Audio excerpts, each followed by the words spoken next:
So, for those of you who were here earlier, you already know this, but my name is Mike Bernstein. I'm also known online as Final Draft, the director of Everfree Radio, now known as Everfree Network. And it is my distinct pleasure to introduce to you Mr. Peter New. Hello. How's it going, everybody? Cool. Is everybody here from Florida, or we have people from elsewhere? Who's from elsewhere? Everybody's from Florida. This is going to be an awesome conversation. So, what do you want to talk about? I play Big Macintosh on My Little Pony: Friendship is Magic. Thank you. I play Sunil the Mongoose on Littlest Pet Shop, which some of you may have seen as well. Thank you. One of you? Okay. Give it time. Yeah, give it time. It's only 12 episodes in. People have to give that show a chance. You have to tune in next week for Lights, Camera, Mongoose. That's an episode that features me quite heavily. Is that today's or next week? I think that's next week's, unless I'm wrong. Do you think it was today's? I don't know. I'm wondering if it's today's Saturday. Yeah, I think it's next week's. So, Can I tell you? yeah, Mike has something to talk about. So, okay, you know how fans of My Little Pony: Friendship is Magic are called bronies? Somebody, and I forget who it was, came up with the greatest potential name for the similar demographic fandom of Pet Shop, which is Pet Shop Boys. I love it. Anybody who was born in the 80s or earlier knows what I'm talking about. So, Mike, I have a quick question for you, Peter. Yeah. Would you have a different name for this potential fan base that might, who knows, show up? No, that's it. As far as I'm concerned, I think that's the funniest. I've heard, petters and pet shoppers and shoppers, and I don't know. So, Pet Shop Boys is the funniest, and the Pet Shop Girls too. I think is fun. So, yeah. It lends itself very easily to the wrong sorts of things. So, we'll try to steer clear of that. So basically, I just want to, have a chat with you guys. So there's a microphone here. Come on up and ask a question, and then we'll talk. Hello. We met earlier. Yeah. Yeah.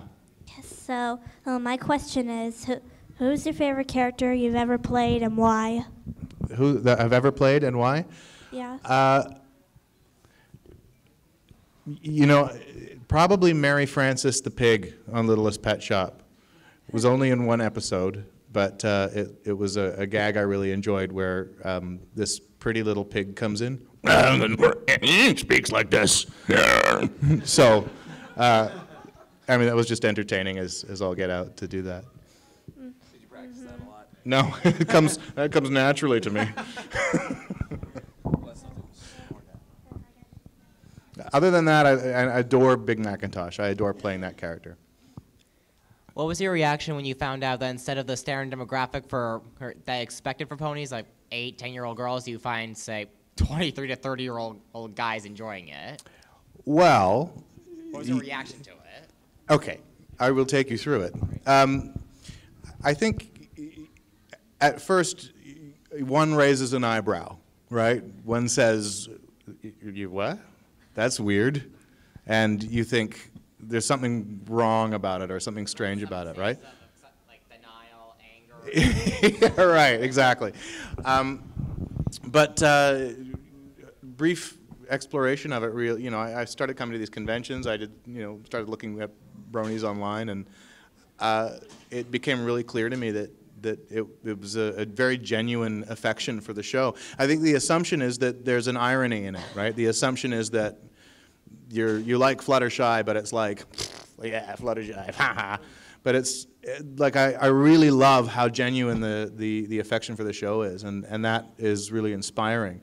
And so to turn that corner from to be taught that you don't have to always approach something with that sense of cynicism. You can actually approach things with honesty and this genuine quality is something I've learned from this community, which I appreciate.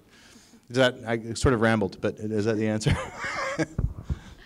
Hi. Hi. What is your favorite part about playing the character Big Macintosh on My Little Pony? And could you do some lines in his voice? Yup. I can. My favorite, ultimately my favorite thing is the yup, is to say yup, because it's surprising how many different ways you can say it. You know, they bring me into the session every single time. Every single time I have a line, I show up and I say yup, yup. You know, you sort of do 3 or 4 in a row, depending on the context. And so far, it hasn't failed to entertain me. I get a kick out of it every single time I show up to the studio. And right here, I would like to give one for you on it. All right. Yep. As well. Fantastic.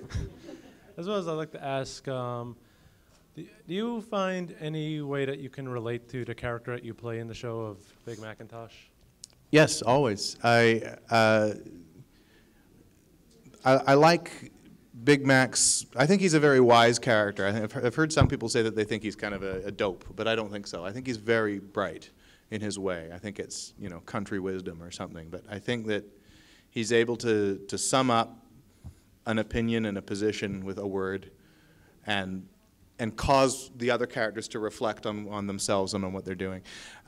And I think there's a wisdom in that. And I think the way I associate with that is that I wish I was a lot more like that, because I talk a lot.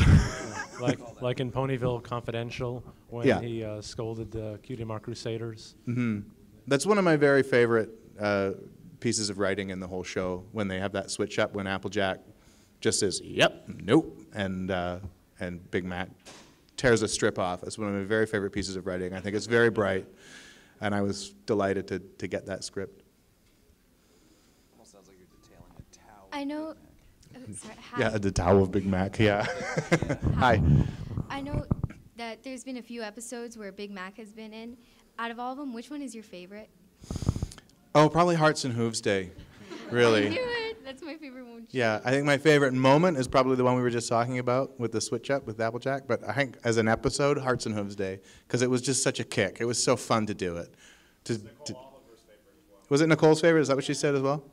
Yeah, it was fun. We laughed through that session, you know, just to have to holler "Shmoopy-doo" at each other, you know, just.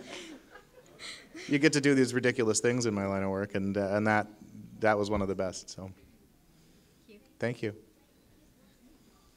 Hi. Hey, how's it going? No, I'm really good. How are you? I'm good. With Big Mac being such a quiet character in general, do you ever have thoughts or wishes that, like, for an episode even, that, like, his personality gets swapped and he just becomes a chatterbox just for an episode? I think that would be a kick. Yeah. I mean, I feel really confident in the writing team of the show. So anything that they throw at me, I always feel like this is going to be good. I'm going to be happy with it. So if they threw that episode down the pipe at me, I think that would be a delight. Yeah, it'd be great fun. Thank you. Yeah. Hi again. Hello again. How do you get picked to actually do these roles? Like, do they blindfold you, take you to the studio? Oh, you do an audition. It feels like that actually sometimes. The audition for Big Mac was something that we call it the walk of shame audition, because sometimes even only 2 of you show up, and it's 10 minutes before the session begins, and they bring you into the studio one at a time, and they hear your voice, and you know, someone is often on the other end of the phone listening, and you know, probably Lauren Faust was on the phone when I was in there, and then the 2 of you leave the studio, and they discuss and pick one, and one of you gets to stay and work, and one of you has to do the walk of shame. And what if you have to do an out-of-state role, like if you were to go to an audition and the role takes place somewhere else? Well, we can still record it in Vancouver. Yeah, they could just draw it somewhere else. Just by being so tall. Hey, hello, Peter. How's it going? Hello, I'm good. How you doing? This one's kind of more like a background sort of character. Yeah, all right. Can you talk more? Can you talk about how you kind of got into acting, like your technical skills, where you learned that, and kind of like your overall background? Okay. In acting? Yeah. I knew pretty early. I knew when I was in high school that I wanted to be an actor. And then I tried to do post-secondary acting training. I auditioned for University of British Columbia's program, and I got into that program, but my academic scores weren't high enough to get in. So I tried for a year to fix that, and eventually got fed up and started a comedy troupe, which was probably rash, and certainly didn't get me anywhere directly. But for a few years, I performed live in front of audiences almost every week, and I think that really honed my craft in terms of, you know, when you're trying to do a comedy in front of a crowd, it's an excellent barometer for how successful you are, both as an actor and a writer, because if they laugh, it's funny, and you win. If they don't laugh, you're doing something wrong. Right. And you either fix it or quit. So, you know, we were always of the school that you have to fix it. So we kept going back and back and back to material until it was always good, or we'd throw the material out and move on to something new. And like I said, that's an excellent training ground, that sort of ability to look at your own work, constantly look at your own work and adjust it, I think is necessary. So through that, eventually I realized that getting paid in pitchers of beer late nights at nightclubs was not going to make me a star.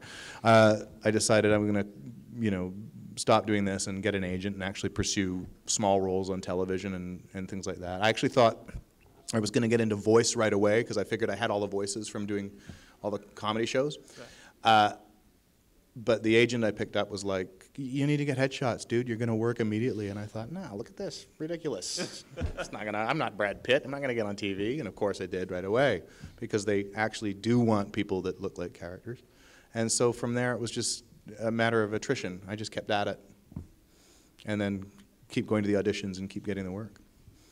Yeah. Yeah. Well, just as a quick follow-up, I think people don't realize how many TV shows that Peter's actually been in. You probably have seen him and didn't know it, so I don't know if maybe you could just let them know where you've been. Okay. I was Daphne's tattooed fan number 2 in Scooby-Doo 2 Monsters Unleashed. I was Agent Rosie Chuck in Agent Cody Banks at the CIA. If you've seen that, when he goes to the CIA for the first time, I'm the guy that thinks he's on the school tour and tries to kick him out and gets in trouble. And then I let him in later and get in trouble. I was on Psych. I was on Fringe. I was cut from Dark Angel for Time. I mopped the floor. You can see in my episode there's a wet floor where I used to be, which happens more than you think. I know. That's right. One day I'll sweep. Tons of stuff. Lots of stuff. I just did a TV show called Motive, a miniseries called Delete, and a movie called The Movie Out Here, which was made entirely by and for a beer company, which I think is very funny. Oh, I was recently in an independent Canadian film called Sunflower Hour, which is, yeah, very raunchy and very funny. Before you get I was in Stargate too, yeah. Sorry, go ahead. Before you get all these roles, how do you actually get your foot in the door to get these gigs? Because you probably hear this a dime a dozen, but I'm actually getting involved with the talent agency as we speak. I'm just waiting to hear back from them. Well, be aggressive with them. Talent agencies get a lot of submissions from people, and everybody thinks they're going to make it. Yeah, but I have an inside source in there, too. So. Well, great, but still, call them up and say, you know, hey, have you looked at my stuff? Have you looked at my thing? When can I meet you? When can I sign? And get on them, because that's the only way that they're going to think that you're serious. And they want to work with someone who's serious. Was that? That's how you get your foot in the door? Yeah. Yeah. Hello again. Hi again. I know you've been in a lot of shows and you've met a lot of voice actors and Yep. actresses. Yep. Out of all of them, like, who's your favorite to hang out with after voice acting? I have a great time hanging out with Lee Tokar. I have a great time hanging out with Trevor Duvall. We had a ball last night. Nicole and Andrea and I had a ball here in South Beach. So, you know, they're fun people, so we do hang out a lot. I can just say that I've been, what's that? Andrew Francis. Oh, yeah. Well, we have to steal his keys more often than not. Yeah. Well, I can just say that, you know, having hung out with this guy around other voice actors, one thing I find really interesting is that, in a sense, your personalities are cartoon characters as well, because one thing I've learned is they like to just, you know, snap into voices. Yeah, we like to make voice just instantly. And it's almost like a challenge, I think. I mean, this is a way to test if there's a voice actor in the room. Yeah. Because if he starts doing that and somebody replies, then you know. Yeah. Then you know, seriously. It's just like that. Voice actor auditions, when I first started trying to break into it, actors, despite themselves, try to psych each other out at auditions. We can't help it. We just kind of do it. And the way that voice actors psych each other out is you'll walk into the room, the waiting room, and there'll be 4 or 5 people in the waiting room. And they'll all be talking like this. Everybody will be doing this. Oh, listen to me do this. Oh, well, I can do this too. Yeah. And then you walk in, and you go, oh, hello, everybody, I can do it. And then everybody switches. All of a sudden, everybody goes, oh, well, so you can do that one. Well, we'll see if we can do this one now. Well, good. And then somebody else walks in, and you just keep switching it and switching it and switching it to test each other. And you get a measure of what everybody can do, which is interesting. And you can also tell who has more experience than who else, because you get to a point in your career where you stop.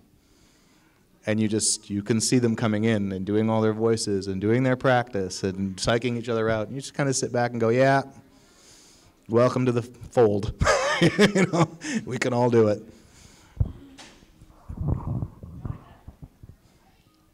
Hello. Hello. I'm Adrian Santos. Hello, Adrian.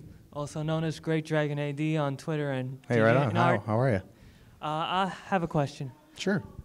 How is your visit in Miami so far? It's great. I haven't even been here for 24 hours yet, though. So far I had a ball. Like I said, we went out last night in South Beach and had a great time. Right on. It's cosplay streakers.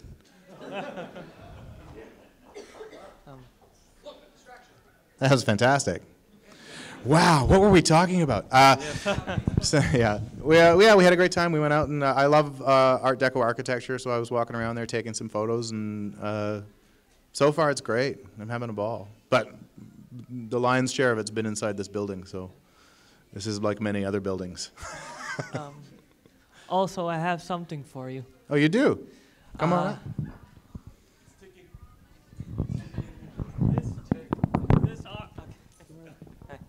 This art is done by Pembroke W. Corgi. He's the moderator for the Tumblr page Ask Meanieville. Okay. So I told him about your visit here in Miami for Animate Miami, so he drew this for you. Can we make this quick? I have a photo shoot for Hot Stallions Monthly in 30 minutes. I'm glad I started reading that before I read it. Yep.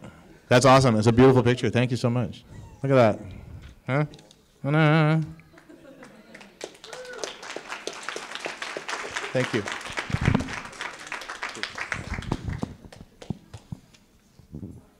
Hello. Hello. What's your favorite line that you've pretty much said in any of your roles, whether it be voice acting or in an actual acting role? Oh, wow. I have many favorites. I'm assuming aside from "yup," which is really actually one of my favorites. Oh boy. I don't really keep a catalog like that in my mind. I'll try to think of something really awesome that I said once. I've had a lot of.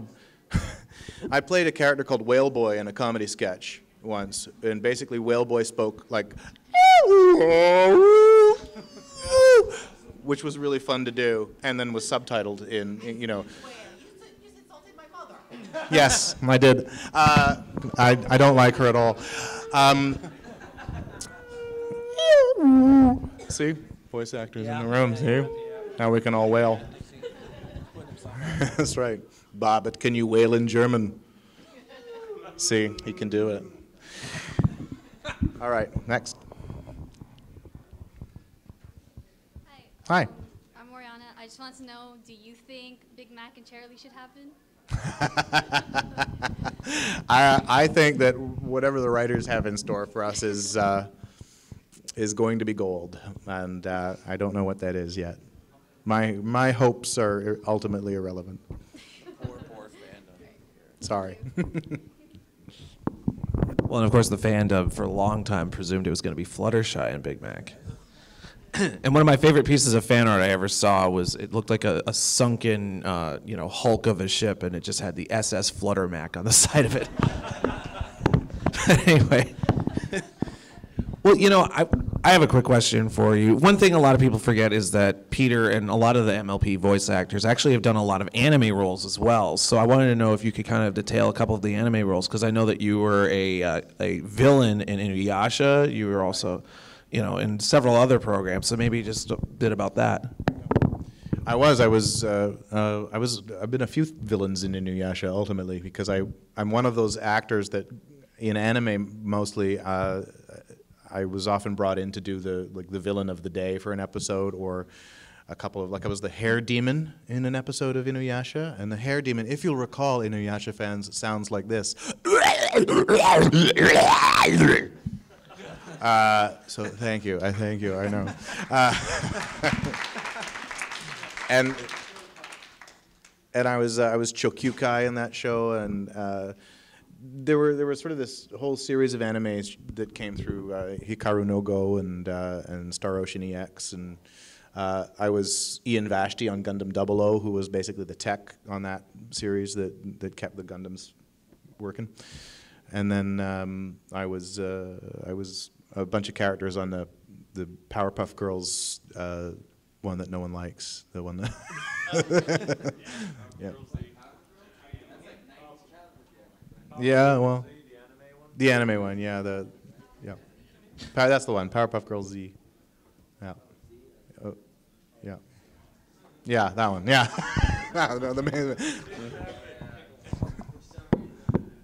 Yeah, it just never, people just weren't, never caught on. Which is fine. I had fun doing it though, so. Well, one time when I was, actually a couple times when I've interviewed Kathy Westluck, I've asked her what was the weirdest voice she's ever had to play, and she said that it was a drain pipe. She said that it was the weirdest role. I imagine that you've had your share of weird roles, aside from, say, a hair demon. What is the weirdest role? Because it seems that you enjoy the utterances. I do. I mean, has there been a role that stuck out as just, how in the world is this getting a voice? I'll tell you something that it was a thrill to do, and I was surprised as anything that they did it. There was a series of ads for milk, and the stack of scripts came through, and it was one of those, I don't know if you guys get them down here, where they're kind of weird. It's like a lightsaber and a there was one with like a rock and a piece of paper and a pair of scissors, and they're all like trying to duke it out in an alley, and then laser sword comes in and beats them, and it's like, and then the rock and the paper and the scissors all end up in a dumpster going, oh, must drink more milk. Right, so we had this series of ads that were all like this, and I had to go through and audition for the rock and the laser sword and the fish and the eagle and like all these other strange things. And then one of the ads was, those Russian nesting dolls? It was a family of Russian nesting dolls. Yeah, yeah. And they, it was one of the rare times where I just looked at the sides and I thought, I think it would be funny if all of the Russian dolls spoke this way. Even though they're not, they weren't casting men. They were looking for women to do Russian voices. But I thought it would be funny if we had these Russian dolls who spoke like this. And so, yeah, I got all three of them. I got all three Russian dolls. So there's this ad out there somewhere on the internet. If you look for BC Milk or something, you'll find that. Russian dolls. Well, that's how I auditioned with them. I thought it was funny if they all had the identical growly Russian voice, but and eventually one of them they put up here, and one of them was kind of in the middle, and then one was down low. But I thought that was hysterical. I couldn't believe that they went for it. Anyone? Hi? Anyone? Well, and that kind of brings up actually another point that I've noticed with a lot of interviews I've done with the voice actors is that people who go into voice acting, and I know there are a lot of aspiring voice actors out there, I've noticed that the VAs that I've talked to say that one of the best ways to start in voice acting is to go into advertising. Would you agree with that, or do you think that there are other avenues for them to take? Because I think that's a really common question at conventions, because there are a lot of people who say have a voice they really enjoy doing and would like to see where they can take it. Yeah, I mean, I think if a lot of us, and me included, really just wanted to get into cartoons, right? I wanted to just go and make silly voices for cartoons, and that's a tough racket to break into. And as much as you may be sitting there thinking, oh, well, I got a million voices, I can do all those voices that guy can do, and I can do more, and then you probably can, and that's true and great. But nobody knows who you are until you get out there and get some experience. You also don't, you know, you learn valuable things by putting the headphones on and standing in the booth and taking direction. And doing radio ads is a lot easier to get into than cartoons, and it's a great way to cut your teeth. And then through that, of course, people start to understand what your voice can do. They start to know you. People who can hire you start to know you. And by that, I don't mean just your face, but I mean what you're capable of. And once that happens, then yeah, you can make the transition into cartoon work fairly easily, because it's a lot of the times it's the same producers or the same people, or certainly your confidence goes up. If you've done 100 radio ads and you walk into a cartoon audition, you're like, well, I've done 100 radio ads. I could get a cartoon. You know, whereas if you walk into a cartoon audition without having done anything, it's nerve-wracking. Standing in the booth is nerve-wracking. It's one of the most difficult things I've ever done, to learn how to stand there with your headphones on and hear nothing, because you'll do your thing and then they'll talk about it behind the glass, and you sit there going,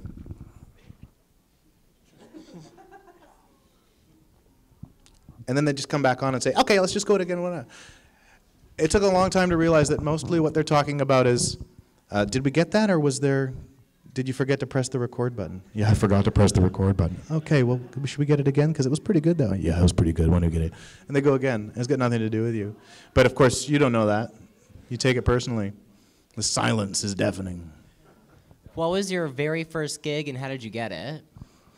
I don't remember how I got it, actually, but it was a gig for Electronic Arts, one of the Need for Speed games. I was a police dispatcher. I don't remember how I got it, honestly. I think I got the opportunity through somebody or something, but that was my first voice gig.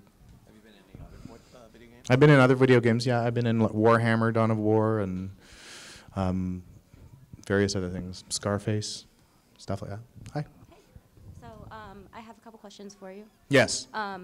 When you see someone cosplaying your character, is it flattering or is it weird? It's 100% flattering. And how do you feel about in-character cosplayers? Is that a little weird, or is that still flattering? It's also flattering, but I don't really run into it, because I think for the most part, what happens is people realize that they're standing next to me and all of a sudden go, oh, you're the guy, you know, and so the character drops. I don't really ever. Every now and then people will, you know, they'll give me their impression, or they'll try to, you know. I had a guy in Cleveland. He wanted a yup off with me. So I didn't really know what that meant, but he came to I was sitting at the autograph table, and he came to my table and said, yup. And I went, yup. And he went, yup. And I went, yup. And we just kept going, yup, yup, yup, yup. And eventually I just said, okay, you win. Other than that, and he did this. What's the weirdest thing a fan's ever said to you? Well, you know, Andrew Francis is weird like that. Andrew Francis is weird like that. I don't know. The weirdest thing a fan has ever said to me. Oh, this is it. Well, I don't. I was in New Jersey for BronyCon last year. This is my very first convention I ever went to. I'd never been to anything. And I came out of my hotel room, and there was this kid dressed up with some Rainbow Dash stuff and whatever. I think he had a tail and one of those hats like that, right? And this T-shirt is 20% cooler, or, all this, like the regalia, right?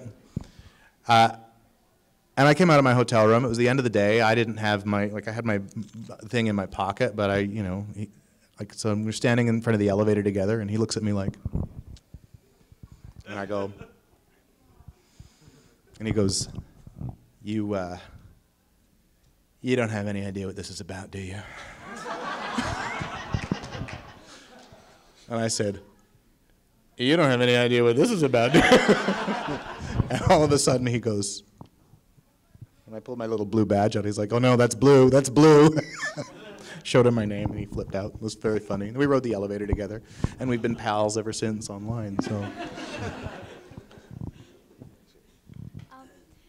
What was your reaction when you found out what kind of like fan base was going on with this show? Like, were you shocked or surprised? Or? It was surprising, yeah. But it's, as I was saying earlier, it's completely excellent, and it's so flattering. You know, because I have done all these other anime things. I've done, you know, a job here, a job there. You know, Ian Vashti on 00 and all those things. And you think, okay, this is the show that's going to, you know, bring me to places like this, and the fans are going to come out, and then you do a My Little Pony audition, and you get the job, and you do one episode, and you think, oh well, okay, My Little Pony, that's weird, okay, fine. And then all that other stuff. At the end of the recording session for Gundam 00, you know, they had this stack of autograph requests. And they said to me as I came in, oh, Peter, you better stick around because there's going to be an autograph request for you. I have, let's see, oh, none. Sorry, there's none for you. So you don't have to stick around. I know, right? So sad. And then My Little Pony, you just look, it was never even a consideration. You never even thought for a second that there would be a single autograph request, let alone a fandom, let alone to be, you know, sent around the world to sit here and talk to people. And, you know, it's just the most marvelous thing. I have a question, like, what is your opinion on fan dubbing? Like, say, when you have a person who goes like, one pony plus hundreds of apple trees just doesn't add up. Yeah. When you do it, like, for a video like that. What is the question exactly? Like, what is your opinion on, like, fan dubbing, like, where they do your voice? Oh, where they do my voice, yeah. I think it's flattering and fantastic. I love it. You know, like, this is the single most wonderful thing about this community of fans is how much they re-involve themselves in the creation of more and more art and more literature and stories and everything. You know, it's just tremendous. And so I think it's great. I love it. Yeah. On the note of fan dubbing, yeah. I don't know if you remember, but I manage Milo Colty. One of my voice actors came to talk to you for advice, and you really inspired him.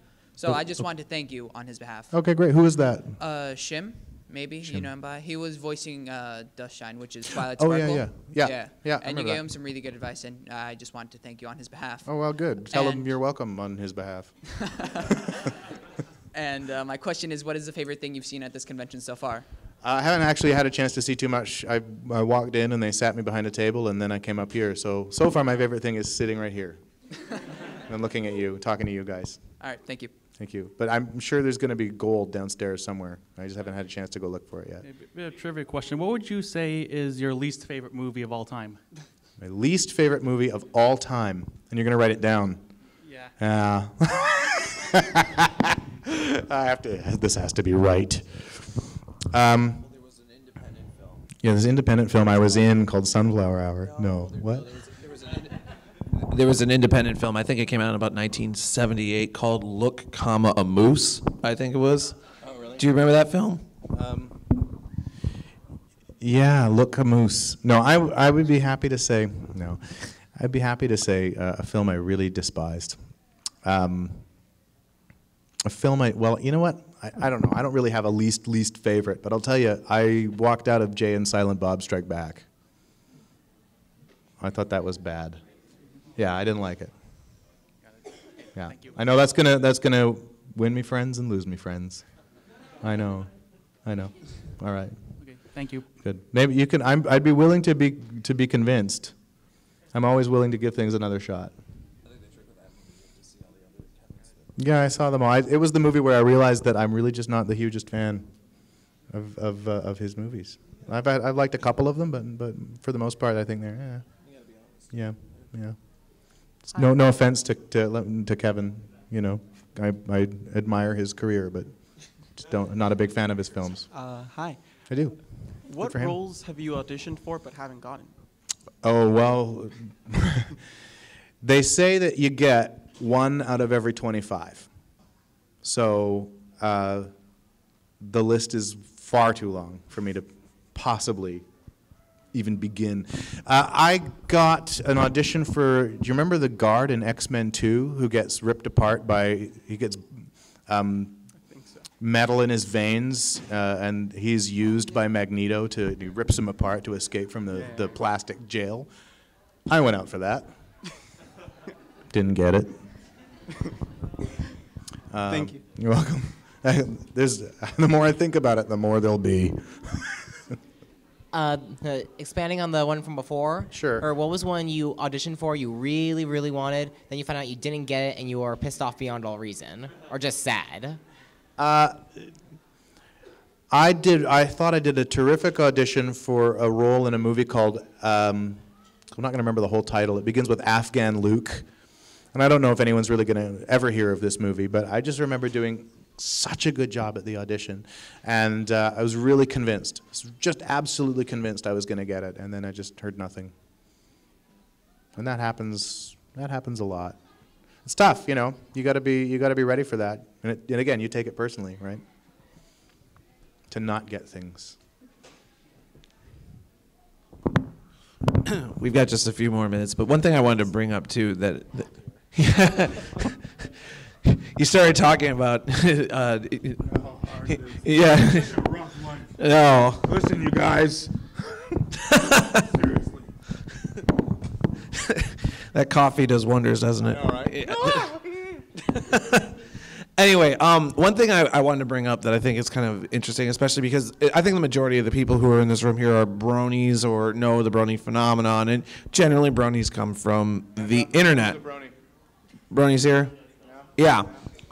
I think it's surprising for a lot of bronies that the voice actors are actually quite in tune with the memes and the online culture. I think it's interesting. Like there have been a couple questions at this convention and others about, you know, what is your reaction to the fandom, et cetera. Bronies have been around for 2 years now, actually more than that. And it's interesting to think of it in those terms because I almost think now it's not as so much of a fresh sort of thing. Now the fandom's a little more established. Would you agree with that? And then I would then follow that up with how often do you try to keep up to date with the memes and the internet stuffs? I am online every day. I do like to keep up with it. I am on Twitter at @ActorPeterNew, and I am on Facebook. You'll find me. I have more followers than Lee Tokar, which Lee is the only person who cares about that. He had more than me once, and I never heard the end of it. He's trying again. He's trying again. He keeps trying. Go follow Lee Tokar, because then I could, then he can get more followers than me, and I can, I can stop hearing about it. Actually, go ahead.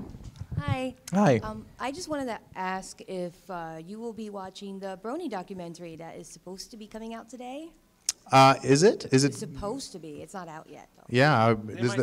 Yeah, I figured. That's the one they shot last year, Mhm. right? Yeah. I can't wait to see that. Yeah. Okay. Yeah. I'm in that too. You see the back of my head. I'm not in the. I'm a fan of yours too. I didn't get to be in the promo, but I gave them an interview, so I don't know if I'm in it. The preview. Was I? Yeah. Oh, I missed it. You're in the preview version they showed at EKL. Oh, yeah. Good. Well, there you go. I'm looking forward to it. I hope it does a lot to bring people up to speed, you know. Hey. While voicing for My Little Pony Friendship is Magic, what is the most awkward moment while doing the job that you have occurred thus far? The most awkward moment I've had doing the job is when you get into the studio, you have the line, yup, or actually I think this one was, no. And they actually gave me notes. Like they didn't quite like the way it came out. And we ended up doing it about 8 times. And you sit there thinking, I have one word. How can I change this to make it right? You know, so you're going back into your well and trying to figure out, okay, well, how much my motivation for my no? I'm rejecting. Then you just give up and have fun. And once you give up and have fun, then you're good. What was your original opinion about MLP when you first went to audition for it? Well, I auditioned for, it was episode 4 that I auditioned for, and so of course it hadn't aired yet, and I didn't know anything about it when I went to audition. So I found out, okay, well, there's a My Little Pony audition, okay. And the only thing I knew about My Little Pony was the show that was on in the 80s, which when I was watching it in the 80s, I really loathed.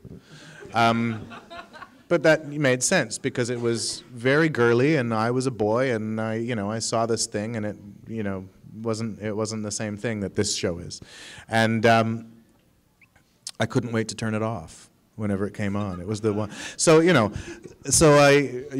get this, but you grow up and you get an audition, and it's like My Little Pony. Huh, all right, well, okay, let's go do this thing, and then once I was looking at the script pages, and it seemed really fun, and I thought, well, it could be that the only reason I hated My Little Pony when I was a kid was because I was a kid and I didn't know better, and whatever.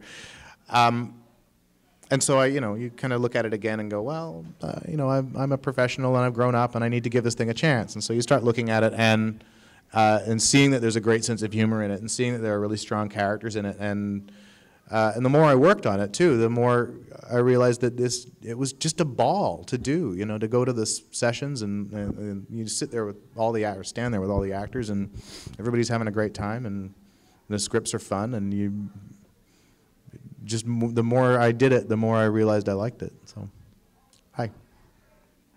Hi. Hi. It's too tall. I know. Move it. Okay. Do you like Big Mac and Charlie shipping, or what do you think about that? Look, a moose. It's an independent. It's an independent film from the 1976, just before Star Wars. Yeah. Yeah. It would've been big if it wasn't. Lucas was on board for it for a while, but eventually. Sorry, I have to. I'm going to leave that line of questioning alone. I think we got time for one last question. Okay. All right. Hey, I'm going to ask a similar question to that one just now. Then I might see another moose, but let's see what happens. Not on the same line. Okay, here it is. Nicole got asked earlier today during her panel, like, what was the most awkward moment that she's experienced while doing the show? And she answered that it was during the episode that you worked with her, the Hearts and Hubs episode. Yeah, the whole schmoopy-doo. Yeah. So, like, what was your take on all that? Did you find it awkward, or? I didn't find it.